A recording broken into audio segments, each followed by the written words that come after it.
Hi, welcome back to Cooking with Canines at Old Tavern Farm. We have Gretel here, who's not able to be seen. She's right here by my side.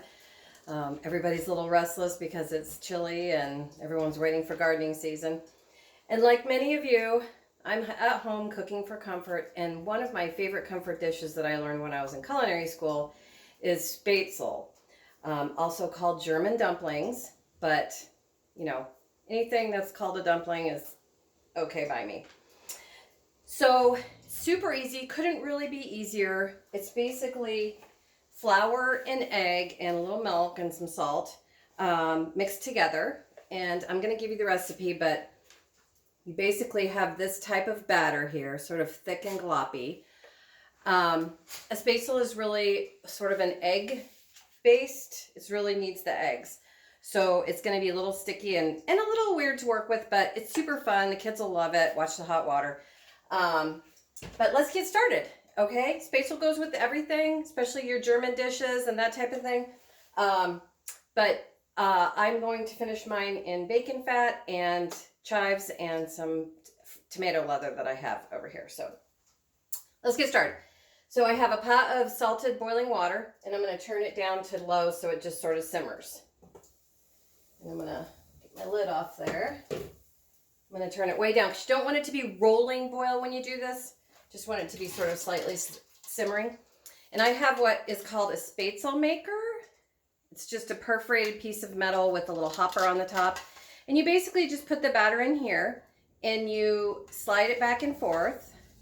And the dough drops down through here. The batter drops down through here into the water where it cooks like that and forms a little dumpling. But if you don't have a Spaetzle maker, don't worry, all is not lost.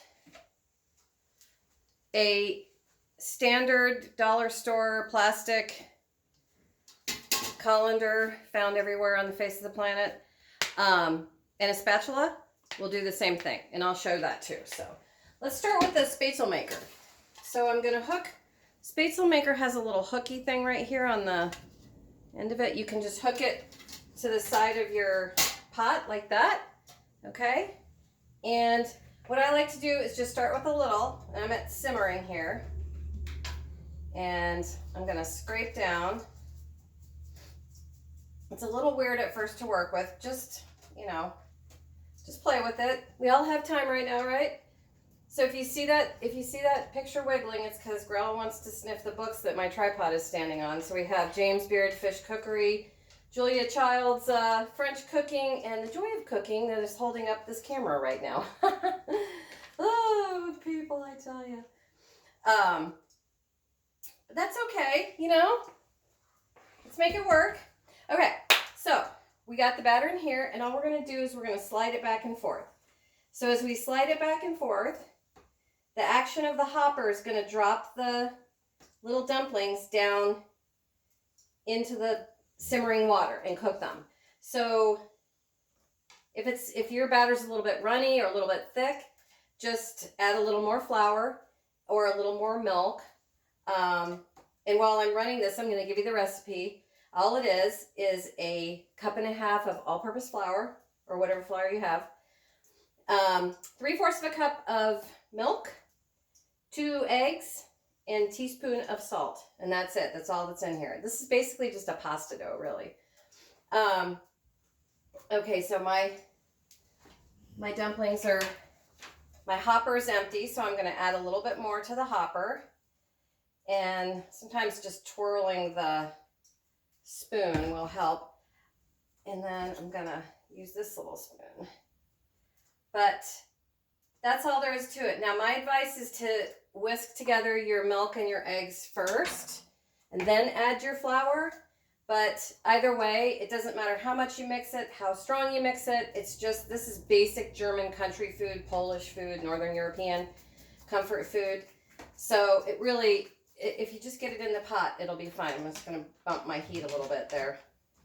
So all we're doing is we're rubbing this sort of loose dough over the top of these perforations, and it's dropping down into the hot water. And it couldn't really be easier. So what I'm going to do now is I'm going to show you how to do this dish if you don't have a Spaetzle maker. And many of us don't, to be honest with you. Because I think I got this at a Williams-Sonoma store when I just happened to be in the city one day and I was like, oh, hey, I'm going to buy that. So, okay. So you can see it kind of just drops off the underside there. All right. So if you don't have a Spaetzle maker, take your colander that has bigger holes, okay? And then just sort of find a decent place for it. I'm going to set this guy off the heat. That's my bacon grease.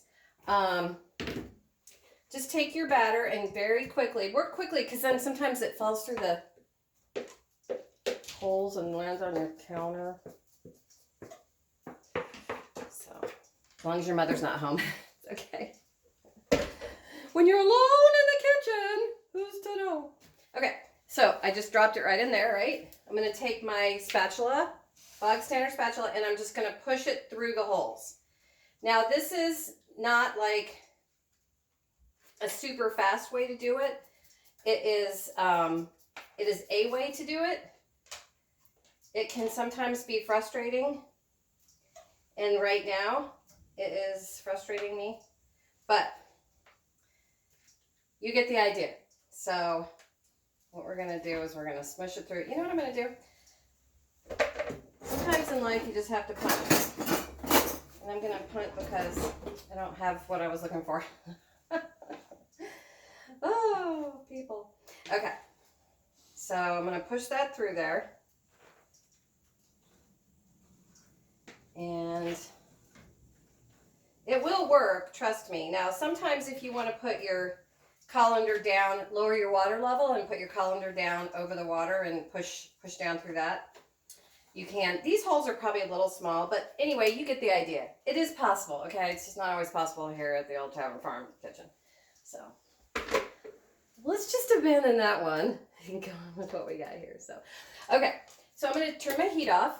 Got my Spaetzle on my water right here. I'm going to pull my pan back on my eye right here that's got the bacon grease. I'm going to, you can see my Spaetzle is nice and plump and super hot. I'm going to just pour that water off. Set my pot aside. And I'm going to give it a real good shaky poo. Because when you put wet stuff in on top of hot bacon grease or hot fat, there can be some serious first aid required, let me tell you. All right. Okay, so nice and dry. Right into the pan. For that sizzle. That's what you're looking for. So I'm going to turn it back up now that I've got my... Now you can also just drain it off and put some butter and whatever else cheese, whatever else you want.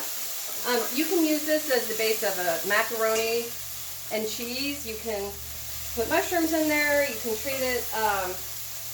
You can treat it with all types of shallots and onions and all of that. Whatever you want to do. I'm doing bacon grease this time because I do save it in a little jar, and so I like to be able to use it on some yummy stuff when I have the opportunity.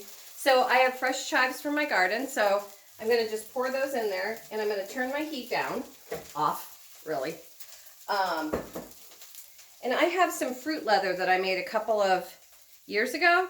This is tomatoes that we grew in our garden, and you just cook them down until they're sort of a paste, and you just smear them onto parchment paper, put them in a dehydration oven, and in about a couple hours or so, depending on your oven, you'll have this sort of tomato leather that you can put in anything, soups, stews.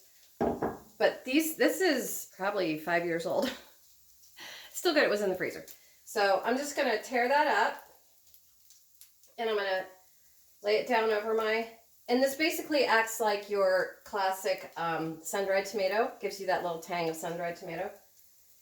And if you break the fruit leather up before it thaws out, it's usually a little bit easier. But, so, oh my God, this smells so good. Woo! Okay, and then you're going to hit it with a little salt, but you're going to have salt already in the batter, so not too much. A little bit of pepper.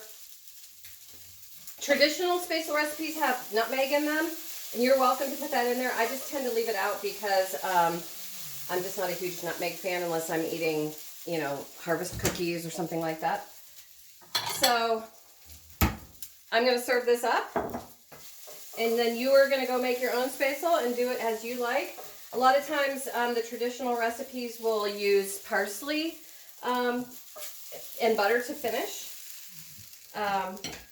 And I'm going to try to do this without getting right in your face and without spilling it all over the floor. So let me just turn my back on you for a second.